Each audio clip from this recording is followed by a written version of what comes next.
ఒక రాజకీయ పార్టీ అనేది తన ప్రయాణంలో ప్రజా వ్యతిరేకంగా తీసుకునే విధానాల పట్ల ఎప్పటికప్పుడు సమీక్షించుకుంటూ ఉండాలి.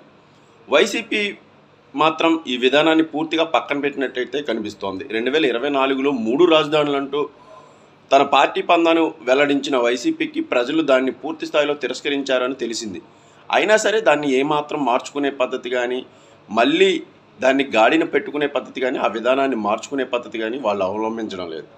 తాజాగా సీనియర్ నాయకుడు బొత్స సత్యనారాయణ గారు మాది మళ్ళీ 3 రాజధానుల విధానమే అని తేల్చి చెప్పడం ద్వారా వైసీపీ యొక్క వైఖరి ఏంటి అనేది అర్థమవుతుంది. ముఖ్యంగా ఇప్పుడు అమరావతిని వేగవంతంగా నిర్మించాలని కూటమి ప్రభుత్వం భావిస్తున్న వేళ మళ్ళీ 3 రాజధానులు అనడం ద్వారా మళ్ళీ ప్రజల్లో గందరగోళం వచ్చే అవకాశం ఉంది. ప్లస్ ఇది కూటమికి మళ్ళీ అమరావతి మళ్ళీ పూర్తి స్థాయిలో పునర్వైభవం రావాలంటే వైసీపీ రాకూడదు అని ప్రచారం చేసుకోవడానికి కూడా ఇది అవకాశం కల్పిస్తుంది.